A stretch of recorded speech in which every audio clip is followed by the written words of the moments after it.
ఈ బిజినెస్ ఏదైనా మీ ఊర్లో ప్రమోషన్ చేయాలంటే అది సుమన్ టీవీతోనే సాధ్యం. ఇప్పుడే సంప్రదించండి. కర్నూలు ఉమ్మడి జిల్లాలో ప్రత్యేకించి కర్నూలు నగరపాలక సంస్థకు ఒక ప్రత్యేకత ఉంది. అంటే కర్నూలు నగరపాలక సంస్థ పరిధిలోని మొత్తం 52 వార్డుల్లో గత ప్రభుత్వ హయాంలో అంటే గత వైకాపా ప్రభుత్వ హయాంలో కోట్లాది నిధులు మంజూరు అయ్యాయి. అంటే వార్డు అభివృద్ధి కోసం ఈ నిధులను కేటాయించారు. అయితే ఆ నిధులను పూర్తిగా సద్వినియోగం అయ్యాయి లేకుంటే దుర్వినియోగం అయ్యాయని తెలుసుకునే సుమన్ టీవీ ప్రేక్షకులు తెలియజేపే ప్రయత్నాన్ని నేను ఇప్పుడు చేస్తున్నాను. అందులో భాగంగా ప్రస్తుతం కర్నూలు నగరపాలక సంస్థ పరిధిలోని 26వ వార్డుకు వచ్చాను. ఈ వార్డు కార్పొరేటర్ దండు లక్ష్మీకాంత రెడ్డిగా తెలిసింది. తనతో మాట్లాడి ఈ వార్డు అభివృద్ధికి తాను ఎలాంటి కృషి చేశాడో, అసలు అభివృద్ధికి కృషి చేశాడో లేదా అని తెలుసుకొని సుమన్ టీవీ ప్రేక్షకులు తెలియజేపే ప్రయత్నం చేస్తాను. Please come with me.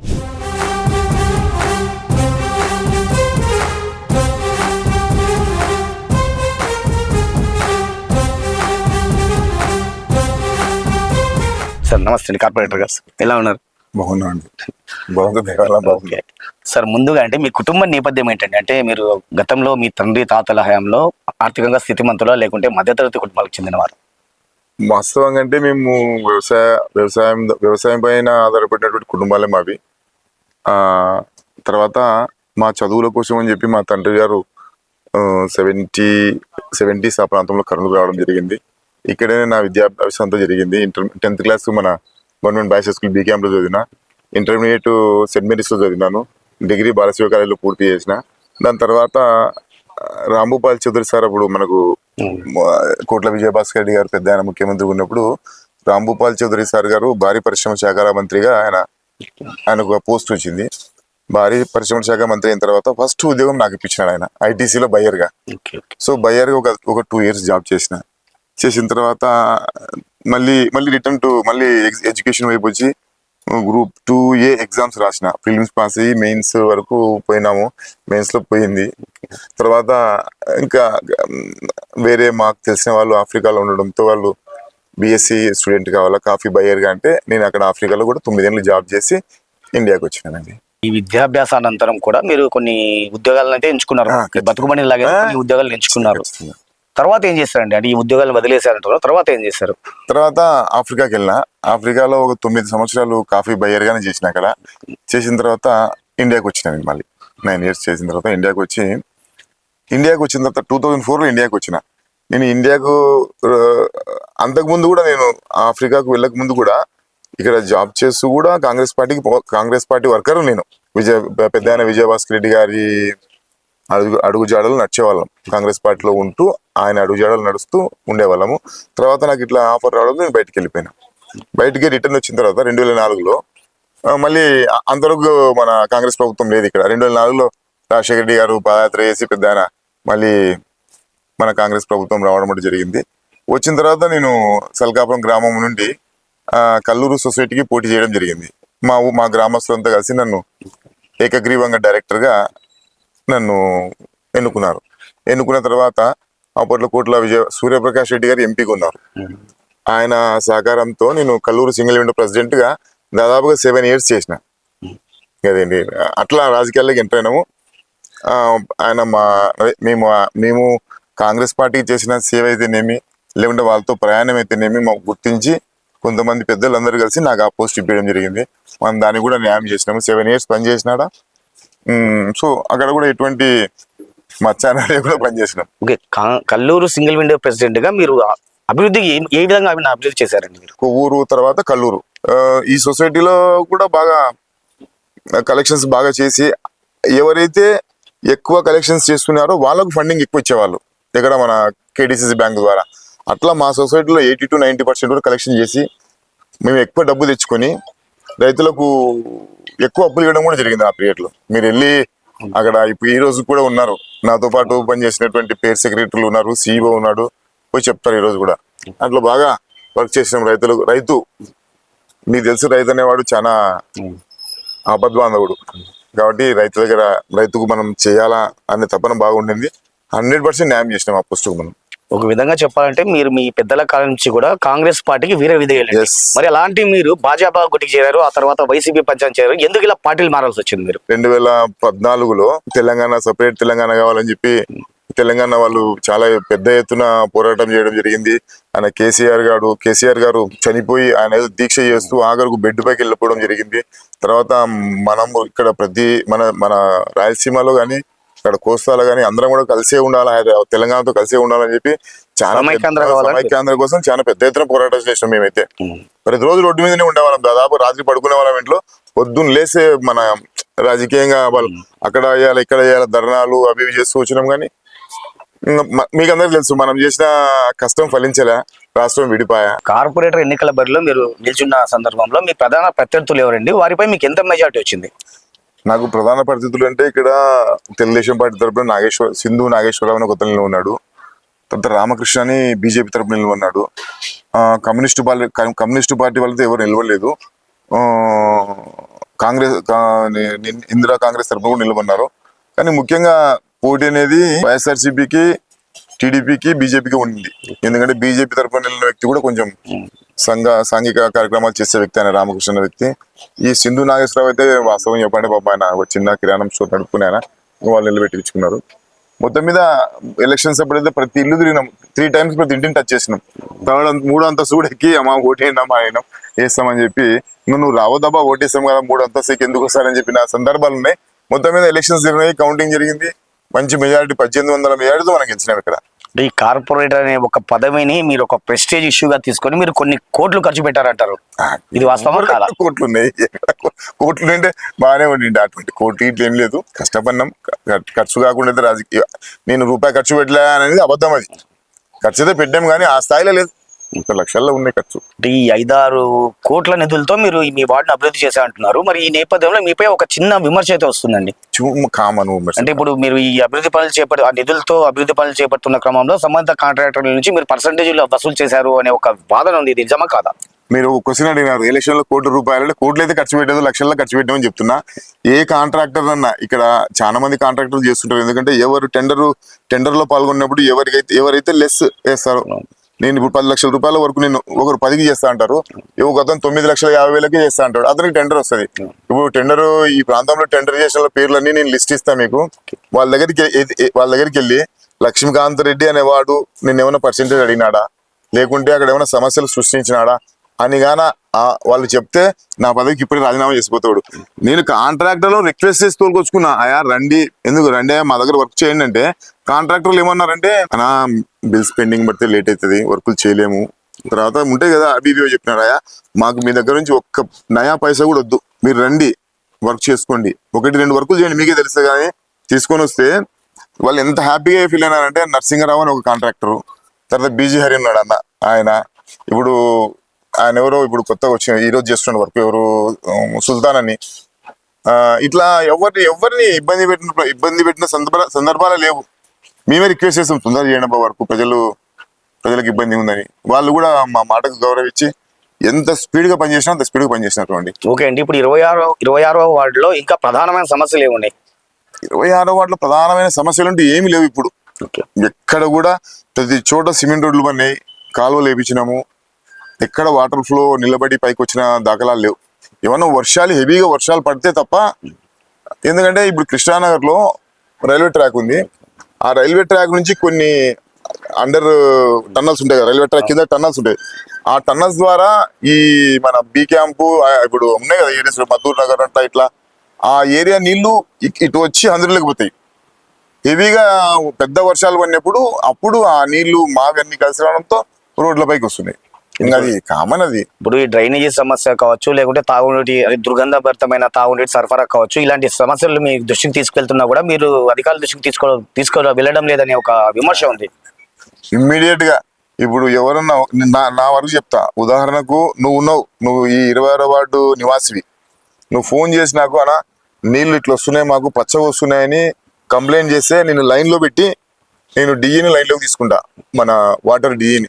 Sir ఈ విధంగా ఒక కంప్లైంట్ వచ్చింది సార్, అతనే మాట్లాడతాడు, ఒక సిటిజన్ పౌరుడు వచ్చిన మన దగ్గరికి లైన్ లో ఉన్నాడని డైరెక్ట్ ఆఫీసర్ తో మాట్లాడిస్తే వాళ్ళు క్లారిఫై తీసుకుంటారు, మీ నంబర్ తీసుకుంటారు, మీ ఇంటికి వచ్చి వాళ్ళు చూసుకొని పోతున్నారు. అధికారులు మాత్రం వర్క్ ఎక్సలెంట్, మళ్ళీ వాళ్ళని తప్పుపట్టాల్సిన అవసరమే లేదు. చూడు ఓకే అండి, 26వ వార్డుకు సంబంధించినంత వరకు ఈ వార్డులో ఉన్న సమస్యలను పరిష్కరించాల్సిన బాధ్యత ఈ వార్డుకు సంబంధించి ప్రధాన పౌరుడిగా మీ మీద ఉంది, కార్పొరేటర్ అయినప్పటికీ కూడా మీరు కౌన్సిల్ మీటింగ్ లో తరచుగా అంటే దాదాపుగా చాలా తక్కువ సందర్భాల్లో మాత్రం మీరు గలం ఇప్పారనే ఒక వాదన ఉంది. నేను ఒకటి అడిగిన వాళ్ళను, మున్సిపల్ అధికారులను, మున్సిపల్ కౌన్సిల్ సమావేశంలో ఒక మాట అన్నా, సార్ ప్రతిసారి మీరు మినిట్స్ బుక్ రాస్తున్నారు, అంటే ఈ రోజు సమావేశంలో మినిట్స్ బుక్ రాస్తారు.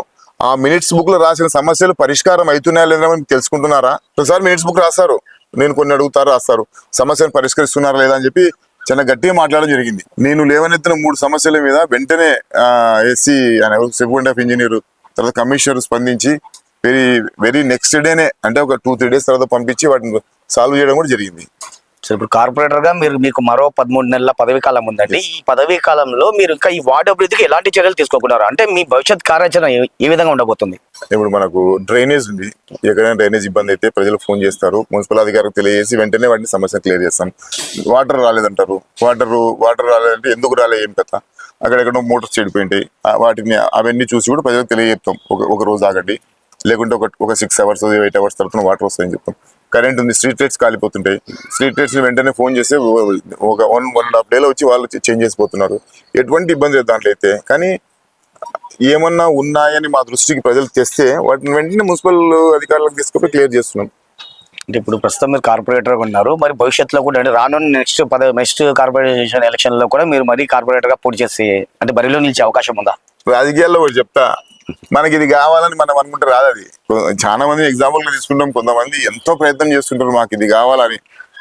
అది అంత ఈజీ కాదు. రాజకీయాల్లో అందరికీ అనుకూలంగా ఉండి శత్రుత్వం లేకుండా పోతూ ఉంటే ఇంకా అవే వస్తుంటాయి. మనం ఇది కావాలని పోతే తెలుసు, రాజకీయాల్లో కూడా మనం ముందుకు వెళ్తుంటే వెనక లాగుతారు చాలా మంది ఉన్నారు. కాబట్టి అటు స్పెసిఫిక్ గా అవంటూ ఏం లేవు. ప్రజలకు సేవ చేసుకుంటూ పోతుంటాం. పైన దేవుడు ఉన్నారు, కింద ప్రజలు ఉన్నారు, గుర్తించి ఏదైనా ఇస్తే చేస్తాం. ప్రస్తుతం రాజకీయాలు అనేవి ఎంత పూర్తిగా కలుషితమైపోయాయి, డబ్బుతో కూడుకున్న రాజకీయాలు నడుస్తున్నాయి అని ఒక అభిప్రాయం ఉంది ప్రజల్లో. ఇది వాస్తవం కాదంటారా? ఒకటిదే వాస్తవం అండి. ఇప్పుడు మా ముఖ్యమంత్రి గారు వైఎస్ జగన్మోహన్ రెడ్డి గారు, ఆయన ప్రజలకు ఏమైతే హామీ ఇచ్చారో అవన్నీ నెరవేరుస్తూ వచ్చి మళ్ళీ మొన్న ఎలక్షన్స్ లో కూడా ఇవే పథకాలతో ముందుకు పోతామని చెప్పినాడు. కానీ చంద్రబాబు నాయుడు మనం ఇచ్చేటివి ఇస్తూ ఎక్స్ట్రాగా సూపర్ 6 అన్నాడు ఆయన. ఏదైనా కానీ ప్రజలు ఆశిస్తారు. మేము ప్రజలు ఆశించి దాదాపుగా అటుపక్క కొంచెం ముగ్గు చూపినారు, వాళ్ళు గెలవగలిగినారు, మేము ఓడిపోయినాం. అందులో వాళ్ళు గెలవగలిగినారంటే బీజేపీ ఉండింది, మోడీ హవా నడుస్తుంది, తర్వాత పవన్ కళ్యాణ్ ఆయన వాళ్ళ సామాజిక వర్గం ఓట్లు చాలా ఉన్నాయి అక్కడ, అది ఒకటి. తర్వాత తెలుగుదేశం పార్టీ, తర్వాత కాంగ్రెస్ పార్టీని కూడా ఎవరితో పోకుండా సొంతంగా వాళ్ళకు ఫండింగ్ ఇచ్చి, వీళ్ళే చంద్రబాబు నాయుడు కంపెనీ వాళ్ళకు ఫండింగ్ ఇచ్చి వాళ్ళని నిలబెట్టి ఎలక్షన్స్ లో వాళ్ళ ఓట్లు కూడా వైసీపీకి రాకుండా అటుపక్క చేయించినారు. కమ్యూనిస్ట్ పార్టీలు కూడా పోటీ చేసినారంటే ఇదంతా చాలా ప్లాన్డ్ గా పోయినారు వాళ్ళు. మనం ప్రజలకు ఇంత చేసినాం కదా, ప్రజలు మనకు ఓటేస్తారు, మన వైపే ప్రజలు ఉన్నారని మనం అనుకున్నాం.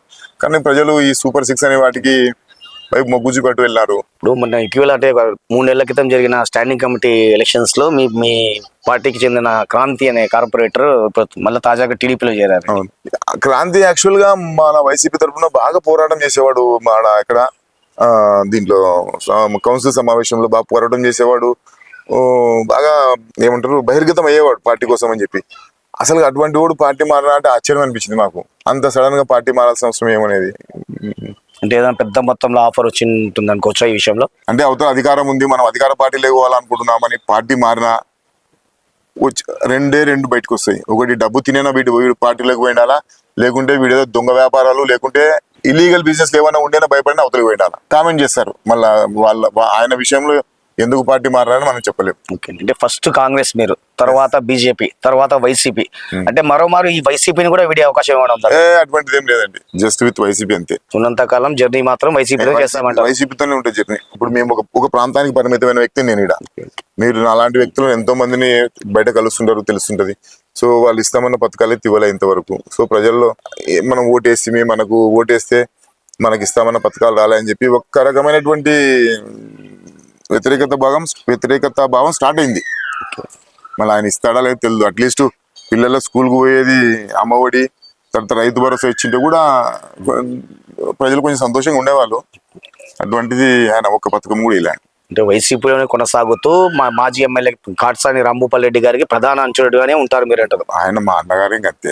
26వ వార్డు కార్పొరేటర్ గా ఈ వార్డును అన్ని విధాలుగా అభివృద్ధి చేశారని స్థానిక కార్పొరేటర్ దండు లక్ష్మీకాంత్ రెడ్డి చెప్తున్నారు. అయితే ఇందులో వాస్తవం ఎంత, అసలు ఆయన నిజంగా ఈ వార్డును అభివృద్ధి చేశారు లేదని స్థానికులు అడిగి తెలుసుకునే ప్రయత్నం చేద్దాం. 26వ వార్డు కార్పొరేటర్ దండు లక్ష్మీకాంత్ రెడ్డి ఈ వార్డును అన్ని విధాలుగా అభివృద్ధి చేశారంటారు, ఇది వాస్తవమా కాదండి? వాస్తవమే సార్. ఎందుకంటే మాకు అడుగుతానే వెంటనే పాపం రోడ్ వేయించాడు, కరెంటు లైటు మనుషులు రండి ఏదైనా కానీ చిన్న సమస్య అయినా ఆయన బాగా ఎమ్మడే బాగానే తీరుస్తున్నాడు.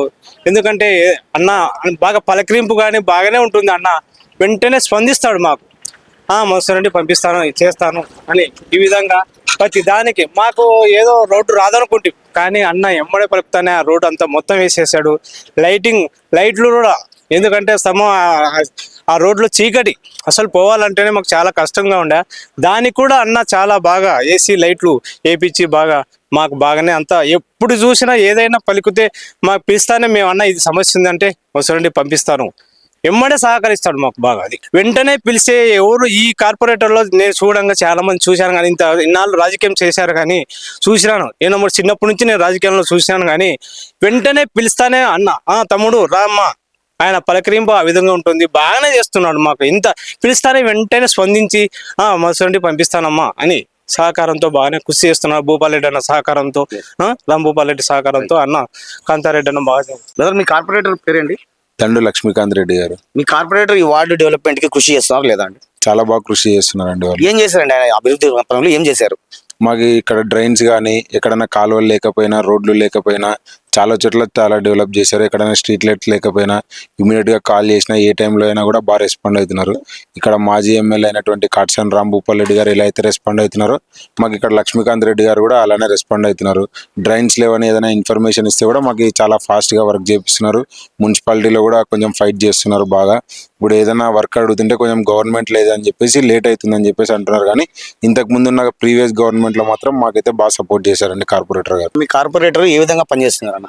కార్పొరేటర్ ఇంతవరకు అయితే చాలా ఫ్రెండ్లీగా ఫ్రీగా తనకి ఏ అవసరం ఉన్నా ఎప్పుడున్నా మాకు కానీ ఆయనకు కానీ ఒక కార్పొరేటర్ కాకుండా ఒక ఫ్రెండ్ లాగానే వచ్చి అందరికీ కోఆపరేట్ చేస్తాడు. వీళ్ళు వాళ్ళు అనకుండా వీళ్ళు ఈ పార్టీ ఆ పార్టీ అనకుండా ఎవరికి సమస్య ఉందంటే అందరికి వచ్చి కూడా దాన్ని డీల్ చేస్తాడు. అందరికి నచ్చజెప్పి ఏదైనా ప్రాబ్లం ఉంటే కూడా ఏది మురుగు కాలువలు కానీ రోడ్లు కానీ తర్వాత డ్రైనేజ్ సిస్టంలో తర్వాత ఈ క్లీనింగ్ కానీ టోటల్ గా అందరికి కోఆపరేట్ చేసుకుంటూ వస్తుంటాడు ఆయన. ఏదైనా సరే చిన్నదే విషయం పెద్ద విషయం అని పట్టుకోకుండా అన్నిటికీ వస్తుంటాడు. అన్ని పిలిస్తే కూడా పలుకుతుంటాడు అంతే.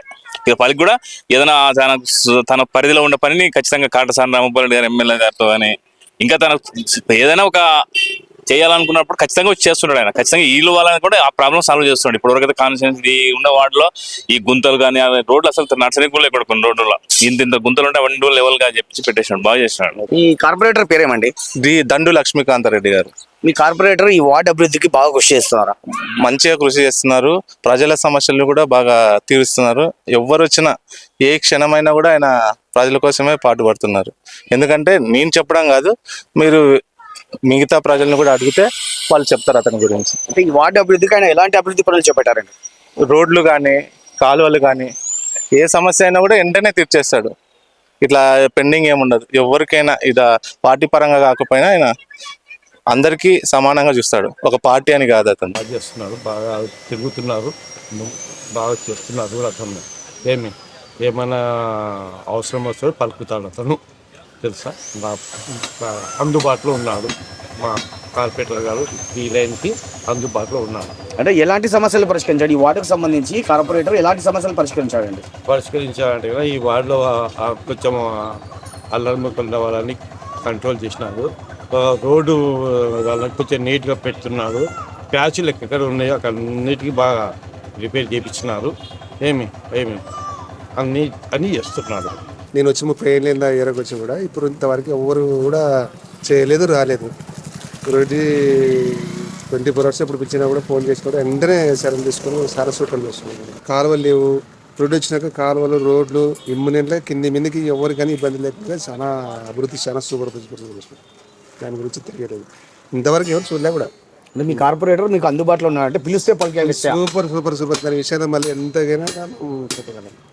చాలా మరి ఎప్పుడు ఫోన్ చేసినా 10 గంటలకు రైతులు 11 గంటలకు ఫోన్ చేస్తే కూడా ఇమ్మీడియట్గా చిన్న రోడ్లు ఉన్నాయి, మురికాలాలు ఉన్నాయి, అన్నీ బాగా జరిగినాయి. అంటే ఆయన స్థానికులకు అందుబాటులో ఉండరు, ఎప్పుడు తన వ్యాపారాలు తన వ్యాపకాల్లో బిజీగా ఉంటారు. అసలు స్థానికులు పిలిస్తే పలికరు అనే ఒక విమర్శ ఉంది, నిజం కాదంటారా? అంత సీన్ ఎప్పుడు లేదు. ఎప్పుడు పిలిచినా కానీ ఒకవేళ పలానా టైంకి రండి నేను వస్తా, లేదంటే అప్పుడు వచ్చి నేను చూస్తా అని ఎన్ని టైంలో కూడా చెప్పినాడు. ఈ కార్పొరేటర్గా మీ లక్ష్మీకాంత్ రెడ్డి గారు సక్సెస్ అయ్యారంటారు. అన్ని దానిలకి పూర్తిగా చేసినాడు ఆయన.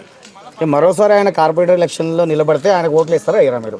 గ్యారంటీ ఒకప్పుడు మురికి కుప్పంగా ఉన్న 26వ వార్డును అన్ని విధాలుగా అభివృద్ధి చేసినట్టుగా స్థానిక కార్పొరేటర్ దండు లక్ష్మీకాంత్ రెడ్డి చెప్తున్నారు. అంటే తనకు మరో 13 నెలల పదవీకాలం ఉన్న నేపథ్యంలో ఈ వార్డులో ఇంకా పరిష్కారం కాని సమస్యలు సైతం పరిష్కరించి ప్రజల మెప్పును పొందుతానని ఆయన ధీమా వ్యక్తం చేస్తున్నారు. ఇది ఇక్కడ తాజా పరిస్థితి. కెమెరా పర్సన్ వికాస్తో నందకిషోర్, సుమన్ టీవీ, కర్నూలు జిల్లా కేంద్రం నుంచి, కర్నూలు ఉప జిల్లాలో.